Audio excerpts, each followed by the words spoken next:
אולפן כלכלה, חזרנו עם הסיפור הזה. מחקר חדש מצביע על פוטנציאל כלכלי עצום להשקעה לאומית בתחום הערכת החיים הבריאים. לפי הנתונים שמוצגים בכנס שעורכת השבוע אוניברסיטת בר אילן ועמותת ותק, הערכת תוחלת החיים הבריאה של האוכלוסייה בשנה אחת בלבד עשויה להניב לישראל כ-75 מיליארד דולר לאורך 50 שנים. נמצא איתנו בשיחת זום דוקטור איליה סטמבלר, יושב ראש עמותת ותק, התנועה לאיכות ואריכות חיים, וחוקר בתוכנית למדע, טכנולוגיה וחברה באוניברסיטת בר אילן. שלום לך. שלום, שלום. שלום, צהריים טובים. נתחיל משאלת השאלות, איך ניתן באמת להעריך את תוחלת החיים? אנחנו יודעים, כולנו יודעים שצריך לאכול בריא, צריך לעסוק בפעילות גופנית, לישון מספיק, לנוח מספיק, צריך שיהיה מוטיבציה בחיים. כולנו יודעים, לא תמיד אנחנו מיישמים, אבל חוץ מזה כדאי גם לפתח מחקר, פיתוח וחינוך לאריכות חיים בריאים, כדי לפתח טכנולוגיות חדשות, טיפולים חדשים שאנחנו עוד לא מכירים, שהסבתות שלנו עוד לא לימדו אותנו, אז אלה 5 המרכיבים. גם אורח חיים בריא וגם קידום הטכנולוגיה.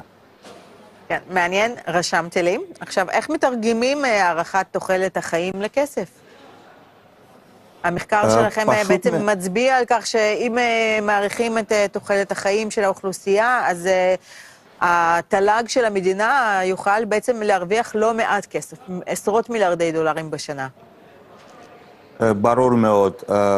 הוצאות אשפוז בגיל השלישי עולות כסף, קצבאות זקנה עולות כסף, בגין חוסר תעסוקה עולות כסף. אם אנחנו נצליח להאריך תוחלת חיים בריאים בשנה אחת, אנחנו נחסוך את כל העלויות האלה, הן ממערכת הבריאות, הן ממערכת הרווחה, ואלה רק הרווח הענקי. יש גם רווח עקיפי, כמו הערכה בחיי עבודה, התפתחות טכנולוגיות, התפתחות התעשייה הביו-רפואית, קידום מדינת ישראל בזירה הבינלאומית, שיתופי פעולה, שדיברתם לפני כמה דקות, יש הרבה מאוד רווח עקיף, שיכול להגיע לעוד עשרות ומאות מיליארדי דולרים לאורך שנים. כן. אנחנו יודעים שהעולם המערבי, וגם כאן בישראל, אנחנו סובלים, האוכלוסייה המבוגרת סובלת ממחלות רבות, כמו למשל פרקינסון ואלצהיימר, השמנת יתר וכמובן הסרטן. האם לדעתך המאבק צריך להתרכז יותר שם? אז קודם כל נכון, אלה המחלות הקשות ביותר שגורמות הכי הרבה תמותה, the biggest killer, אבל יש להם מכנה משותף. ועל זה הפעילות שלנו, על זה הכנס שלנו. המכנה המשותף הוא פשוט מאוד תהליך ההזדקנות.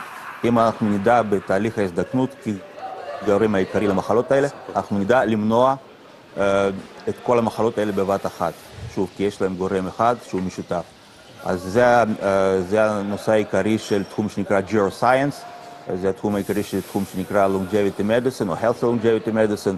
אז זאת הגישה שאנחנו מקדמים, שאם אנחנו נדע להתערב בתהליך ההזדקנות הניווני, אנחנו נדע למנוע את כל המחלות האלה, ובזה להאריך תוחלת חיים בריאים. זה הרעיון. כן, אז קודם כל רעיון מאוד מבורך, והיוזמה מאוד מבורכת, וגם הכנס שלכם. השאלה היא איפה מקבלי ההחלטות, איפה הם בסיפור הזה? האם יש מישהו שבאמת מקשיב לזה ובאמת מתרגם את זה למדיניות מעשית? אוקיי, אז קודם כל הכיוון קצת הפוך. לא שיש לנו איזשהם טיפולים שהמדינה חוסכת מהעם, ההפך. המדינה צריכה ליצור תנאי מדיניות שיאפשרו לטיפולים האלה להופיע ואחר כך להגיע לאנשים. ופה אנחנו מתחילים פשוט מהדבר הבסיסי ביותר של מימון. מימון למחקר, מחקר בסיסי, מחקר קליני, שאין. מהמדינה פשוט אין מימון. ב-2019 עודדנו הכנסה של נושא שנקרא הגברת מחקר, פיתוח וחינוך לאריכות חיים בריאים בתוכנית אב לאומית בתחום הזקנה.